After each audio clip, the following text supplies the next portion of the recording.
오늘 말씀은 고린도전서 3장 1절부터 9절까지 보시겠습니다.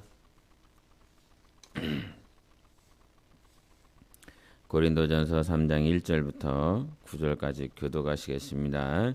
형제들아, 내가 신령한 자들을 대함과 같이 너희에게 말할 수 없어서 육신에 속한 자 곧 그리스도 안에서 어린 아이들을 대함과 같이 하노라. 내가 너희를 젖으로 먹이고 밥으로 아니하였느니 이는 너희가 감당하지 못하였음이거니와 지금도 못하리라. 너희는 아직도 육신에 속한 자로다. 너희 가운데 시기와 분쟁이 있으니 어찌 육신에 속하여 사람을 따라 행함이 아니리요. 어떤 이는 말하되 나는 바울에게라 하고 다른 이는 나는 아볼로에게라 하니 너희가 육의 사람이 아니리요. 그런즉 아볼로는 무엇이며 바울은 무엇이냐? 그들은 주께서 각각 주신 대로 너희로 하여금 믿게 한 사역자들이니라. 나는 심었고 아볼로는 물을 주었으되 오직 하나님께서 자라나게 하셨나니 그런즉 심는 이나 물 주는 이는 아무것도 아니로되 오직 자라게 하시는 이는 하나님뿐이니라. 심는 이와 물 주는 이는 한 가지이나 각각 자기가 일한 대로 자기의 상을 받으리라. 다같이 우리는 하나님의 동역자들이요 너희는 하나님의 밭이요 하나님의 집이니라. 아멘. 고린도 교회를 지난 사도행전 17장과 18장에서 아덴에 있는 교회와 또 고린도에 있는 교회의 모양들을 잠깐 비교를 했습니다. 그 아덴에는 철학적으로 훌륭한 지성인들이 굉장히 많이 있었지만 그 안에서 사도 바울이 부활에 대하여 믿음에 대하여 예수 십자가에 대하여 복음을 전하였지만 그 가운데는 더러 일부의 숫자들만 하나님 앞에 가까이 나오는 것들을 보게 되었습니다. 그런데 고린도에 가서 복음을 전할 때에 하나님께서 말씀해 주셨어요. 그 심령 상태가 바울은 굉장히 힘이 들고 어렵고 또 힘이 떨리고 두렵고 세상에서 그렇게 배운 사람이 왜 그렇게 힘이 두렵고 떨었을까요? 유대인 중에 유대인이요, 히브리인 중에 히브리인이요, 바리새파 중에 바리새파요. 열심으로는 굉장히 충성이 있었던 그가 예수 그리스도를 전하면서 그가 굉장한 핍박과 고난을 받으면서 이제는 심적으로 육적으로 혼적으로 굉장히 다운되어 있었던 그였습니다. 그러나 고린도에 가서 하나님의 음성이 들렸어요. 여기에 내 백성 굉장히 많이 있다. 백성이 굉장히 많이 있다. 근데 그 백성이 누군지는 몰라요. 고린도에 갔는데 하나님은 말씀하셨어요. 그곳에 내 백성이 많이 있다. 내가 너와 함께 할 것이다. 근데 누가 하나님의 백성인지 어떻게 합니까? 그러니 바울은 하나님에 대하여 예수에 대하여 복음에 대하여 십자가에 대하여 반드시 이것만 전하리라 라고 하는 사명감 소명감이 다시 한번 불타오르게 됐습니다. 여러분, 사명감과 소명감 하나님의 부르심에 대한 갈망들 충성들이 언제 올라옵니까? 주님이 말씀하실 때 올라옵니다. 주님이 나에게 무엇을 요구하시는지 말씀하여 주시고 듣게 해 주실 때 그때 비로소 다시 한번 내가 이와 같이 살리라 고백되어지고 내 과거 아니면 내가 잡고 있는 거 내가 소망하는 것들을 내려놓게 될 수 있지요. 그러니 결국 우리의 부르심을 완성하시는 분은 하나님이신 것입니다. 하나님이 우리의 부르심과 우리의 소명감을 다시 한번 고치시키시고 그와 같이 달릴 수 있도록 허락하여 주시지요. 성경에 부흥이라고 하는 단어가 하박국에 등장합니다. 부흥의 의미를 다른 소생을 시킨다, 회복을 시킨다 이러가 유사한 단어로 설명할 수 있겠지만 부흥이라고 하는 단어가 하박국에 처음 등장하고 다시는 등장하지 않는 것. 근데 그 시대가 어떤 시대입니까? 갈대아 사람들이 침략하여지고 의인들은 다 죽어나가고 스스로 생각했었던 의인들 다 선민들 하나님의 백성들 그와 같이 죽어나가고 있었을 때에 그때 비로소 부흥이라고 하는 것들을 하나님 앞에 찾으며 소원하는 그런 시대, 그런 선지자, 그런 백성으로 하나님 앞에 서게 하시는 것을 보게 됩니다. 우리의 부흥은 하나님께 있고 하나님께서 그 일들을 이루어 나가십니다. 그래서 그 사도 바울이 하나님께 내 백성 여기 많어라고 하는 음성을 듣고 뛰고 달리게 되는 것이지요. 복음을 전하는 이유, 선교하는 이유, 말씀을 가르치는 이유, 하나님의 백성이 누구인지 실제적으로 알 수가 없기 때문인 것입니다. 육신을 바라보면 잘난 것 같고 육신을 보면 배운 것 같지만 이 사람이 하나님의 백성이 아닐 수 있어요. 또 겉으로 봤을 때는 가진 것도 없고 천한 자요 문벌도 없는 자이지만 이 사람이 하나님의 백성일 수 있는 것이지요. 신령하다라고 하는 표현을 3장 1절에 말씀하셨어요. 형제들아 내가 신령한 자들을 대함과 같이 이렇게 시작합니다. 신령한 자들을 대함과 같이 너희에게 말할 수 없다 이런 얘기죠. 가끔 이렇게 교육을 하든지 아니면 설교를 한다든지 요한 1서에 등장하는 그룹이 나와요. 아이가 있고 청년이 있고 아비가 있어요. 교회 내에도 아이가 있고 청년이 있고 아비와 같은 신앙을 가지고 있는 자가 있어요. 대화를 문득 하다 말고 아니면 말씀을 전하다 말고 마음에 탁탁 걸릴 때가 있어요. 지금은 설교를 아니면 교육을 아비들을 향해서 막 전하고 있는데 같이 저 그룹에 있는 아이와 같은 영혼을 딱 보게 돼요. 여기서도 표현했던 것처럼 젖을 먹어야 될 영혼이 있고 밥을 먹어야 될 영혼이 있는데 지금 밥을 막 먹이고 있는데 저 한쪽 구석에서 젖을 먹어야 될 영혼이 있다. 이게 걸리면 마음에 탁 걸리게 됩니다. 나 취하겠다. 힘들겠다. 어렵겠다. 못 받아들이겠다. 깨닫지 못하겠다. 그리고 그 안에서 의구심과 후회와 아니면 반문들이 막 일어나겠다. 그러면 말씀을 아비들에게 맞춰서 주님께서 전하라고 하셨기 때문에 전하지만 그 안에서 얼마나 힘이 들고 어려울까 이런 생각들이 들어요. 사도 바울도 마찬가지로 너희들 신령한 자들처럼 대하고 싶지만 대할 수가 없다는 거예요. 육신에 속한 자요, 젖을 먹는 자요, 그와 같은 육의 사람으로 되어 있는 그 모양들을 보면서 3장 2절에도 이런 표현을 하는데 제가 읽게요. 내가 너희를 젖으로 먹이고 밥으로 아니하였느니 이는 너희가 감당하지 못하였음이거니와 지금도 못하리라. 사도 바울이 하나님의 말씀을 전할 때에 그때 그 당시에 사역할 때 고린도에 있었을 때에 감당을 못했다는 거예요. 말씀을 전하여도 감당을 이렇게 받아들이고 믿음으로 수용하지 못했는데 시간이 지났는데도 지금도 못해. 옛날에는 그렇다 치자. 과거에는 그렇다 치자. 너희들이 믿을 수 없고 깨달을 수 없는 연약한 어린아이와 같은 젖을 먹는 아이였으니까 그렇다 치자. 근데 시간이 지났는데도 불구하고 지금도 못한다. 지금도. 여러분, 하나님의 사람은 하나님의 마음을 가지고 있는 사람은 그 영혼이 자라나고 있는지 젖을 먹고 있는지 이유식을 먹고 있는지 밥을 먹고 있는지 여러분 내가 부모라고 한다면 그 부모 세상에서요 육신의 키를 키우기 위해서 얼마나 수고하는지 모릅니다. 아이가 너무 작은 거 아닌가? 다른 사람에 비하면 우리 아이는 너무 작은 것 같아. 그러니까 막 이유식을 더 많이 먹이려고 그러고 어떻게 해서든지 키를 키우려고. 그래서 키에 뼈에 뭐 주사를 맞추고 약을 먹이게 해서라도 그 아이를 막 키우게 하려 한단 말이죠.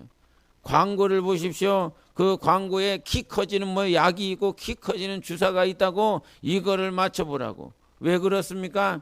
세상에서 그것을 중요하게 생각하기 때문이고, 또 세상에서 그렇게 하고 있으니까 내 아이는 뒤처질까봐, 내 아이는 어릴까봐 그와 같이 하는 것 아니겠습니까? 내 자손들이 혹여 세상 사람들에 비하여 작을까봐, 뒤처질까봐 얼마나 노심초사합니까? 그 주사가 그 약이 몇백만 원이 들어간다라고 할지라도 그것이 아깝지 않고 나중에 세상에서 잘 살아가도록 하기 위해서 얼마나 몸부림칩니까? 예. 그런데 육신은 보이니까 말이요, 보이니까 그것에 대해서 신경 쓰고 돈을 아꼈지 아니하면 그렇게 쓰면서 육신을 크게 만들려고 그럽니다. 그런데 정작 우리는 영원히 하나님 앞에 서야 될 줄 믿습니다.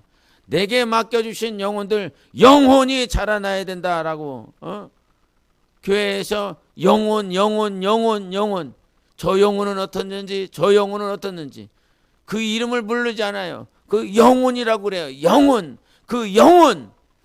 예? 육신의 관점, 육의 관점을 그래도 이 단어를 통해서 바꿔보기 위해서 누구 씨라고 누구 님이라고 말하지 않고 누구 영혼이라고 이렇게 표현을 하고 있습니다.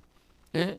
교회도 마찬가지로 어느 순간 관점이 교회에 어떤 사람의 숫자가 얼마만큼 많이 있냐, 그리고 교회에 어떤 헌금 액수가 얼마나 많이 있느냐, 교회가 위치가 어디 있느냐, 도시에 있느냐, 소도시에 있느냐, 아니면 농촌에 있느냐, 산촌에 있느냐, 이런 외형적인 것들에 대해서는 굉장히 말을 많이 하면서 그 육신 안에 있는 영혼은 얼마만큼 자랐느냐라고 하는 관심은 전혀 없다.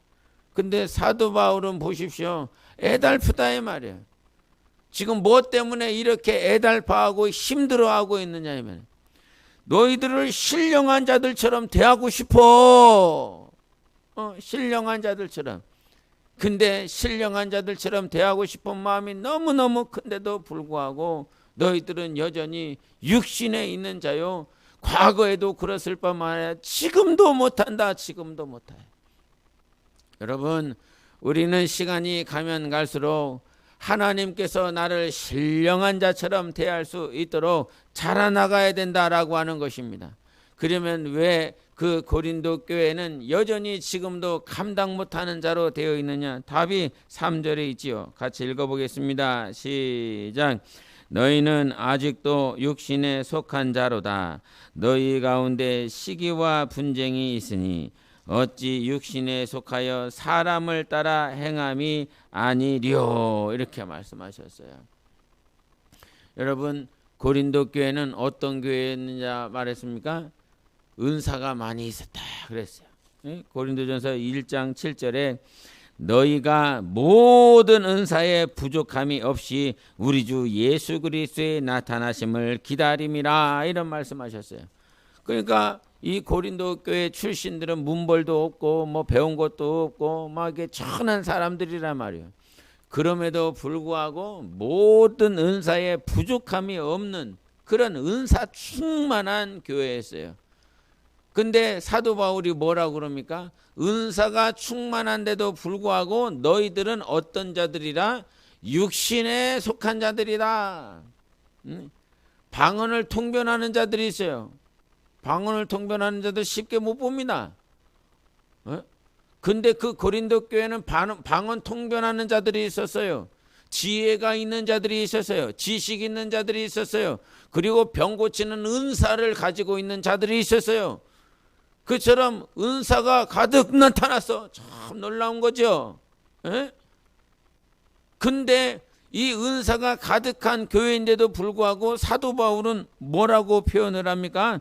너희들이 육신에 속한 자다. 아직도 육신에 속한 자다. 그러니까 하나님이 보시는 기준과 사람이 보는 기준이 완전히 달라요. 은사가 아무리 많이 나타난다라고 할지라도 그 가운데 육신에 속한 자들이 있다는 거예요. 그러니까 은사가 신앙의 기준이 아니라는 것입니다. 은사가 믿음의 좋고 나쁨의 기준이 아니라는 거예요. 정말 믿음이 있는 자는 어떤 자냐? 하나님이 기뻐하시는 자는 어떤 자냐? 어떤 은사로 인하여 나타나는 기능이 많고 역할을 잘하고 달란트가 많고 막 그런 사람이 아니라 오늘도 분쟁이 없는 곳, 그곳이 어떤 곳입니까? 하나님의 사랑으로 충만한 곳이라는 거예요. 그래서 고린도 이 후반부 전서로 가면 12장에서 은사를 말하다가 12장 30 마지막 절에 뭐라고 말합니까? 너희가 더 큰 은사를 사모하라 그러면서 13장에 사랑에 대해서 말씀하고 있는 것입니다. 신령한 자가 어떤 자입니까? 신령하다라고 하는 것은 성숙한 자라 이렇게 얘기하는 거예요. 성숙한 자, 신령한 자, 성숙한 자, 육신에 속한 자가 되지 아니하고 정말 당신이 신령한 자가 되기를 원합니까? 성숙한 자가 되기를 원합니까? 은사를 많이 받는 것이 아니라 한 영혼을 품고 사랑할 수 있는 마음이 있는 자, 그 자가 비로소 성숙한 자요 신령한 자예요. 그러므로 어떤 인생을 살고 싶은가? 은사도 많이 있고 은사도 많이 나타나서 막 하나님의 나타나심에 대해서, 하나님의 역사에 대해서, 하나님의 일하심에 대해서 보여줄 수 있는 그와 같은 기능을 잘할 수 있으나 여전히 분쟁도 많고 시기도 많고 욕심이 많은 거죠. 욕심이 있으면 욕심이 많으면 분쟁이 있는 거예요. 욕심이 많으면. 그러나 사도 바울과 아볼로와 게바의 삶, 그 삶은 하나님이 주신 말씀을 심고 물을 뿌리고 하나님을 보여주시고 나타내는 그러한 삶을 살았어요. 육신에 속한 자의 삶을, 그러니까 그리스도 안에서도 여전히 예수를 믿고 있다라고 그러지만 어딜 가면 맨날 싸워. 교회 내에서도 모이기만 하면 어떤 사람 때문에 날마다 싸우는 데가 있어요. 잠잠하고 있었는데 조금 지나보면 막 너네 나네 막 그러면서 먹고 마시는 것에 대해서 싸우고 옷 입는 것에 대해서 싸우고 배운 거에 대해서 싸우고 모양새에 대해서 싸우고 막 이런 사람들이 있어요. 근데 어떤 이들은 어떻게 하면 이 사람을 심을까? 어떻게 하면 이 사람에게 물을 줄까? 바울의 삶이 그거였고요. 아볼로의 삶이 그렇고 게바의 삶이 그거였어요. 어떻게 하면 이 영혼을 자라나게 할까? 이렇게 생각하면서 사는 사람이 있고, 어떤 사람들은 계속 무엇을 먹을까? 무엇을 입을까? 네 모양새는 어떻고 배운 거는 어떻고 너는 왜 그렇게 말하냐면서 사는 사람이 있어요. 당신은 어떤 삶을 사시겠습니까? 신령한 자가 되기를 우리 주님은 원하시는 것이에요. 성숙한 자가 되기를 원하시는 거예요. 그래서 이 주님께서 계속 말씀하시는 건 신령한 자로 이끄시는 하나님, 성숙한 자가 되기를 원하시는 하나님이 있음을 잊지 말라는 것입니다. 아볼로의 삶, 게바의 삶, 또 바울의 삶, 그와 같은 삶을 살아가면서 우리가 평생 잊지 말아야 될 것은 이 육신에 속한 자면서 여기서 분쟁을 하는 이유는 단 한 가지였어요. 분파가 벌어지고 분당이 벌어지고 어떤 사람을 추종하면서 살아가는 것. 교회가 누구를 추종하면서 살아가야 되느냐? 예수 그리스도밖에 없다는 거예요. 10절에도 말한 것처럼 우리의 터, 우리의 파운데이션, 우리의 기초, 우리의 근간, 우리의 기준은 예수 그리스도 한 분밖에는 없다는 거예요. 그런데 그렇게 되지 못하니까 자꾸 사람에 의하여 파가 벌어지고, 그러면서 3장 21절에 이런 말씀하거든요. 그런즉 누구든지 사람을 자랑하지 말라. 만물이 다 너희 것임이라. 너희들 사람 자랑하지 말라는 거예요. 바울 자랑하지 말고, 아볼로 자랑하지 말고, 게바 자랑하지 말고, 누구누구 목사, 누구누구 전도사, 누구누구 권사 자랑하지 말고 예수만 자랑하자, 이런 거죠. 주님만 자랑하자. 주님만, 예수만 자랑하자. 교회에서 예수가 없어요. 교회에서 복음이 없어요. 교회에서 십자가가 없어요. 그것이 교회겠습니까?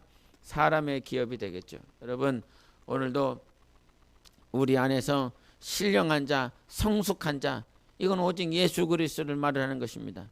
무지한 자가 아니에요. 무식한 자가 아니에요. 저 사람은 만나기만 하면 예수를 얘기한다고, 저 사람은 만나기만 하면 십자가를 얘기한다고. 그것이 진짜 성숙한 자요, 진짜 영혼을 사랑하는 자인 것입니다. 우리의 입술을 통해서 날마다 영적으로 영혼을 변화시키는 그런 예수 그리스도를 전하는 삶이 되시기를 예수 이름으로 축원합니다. 이 시간 기도하겠습니다. 하나님 아버지, 오늘도 옛날에도 과거에도 감당이 되어지지 못하는데 지금도 못하는 그런 인생 되지 않게 도와주시옵소서. 우리가 더욱더 신령한 자가 되어주고 성숙한 자가 되어질 수 있도록 함께 기도하시겠습니다.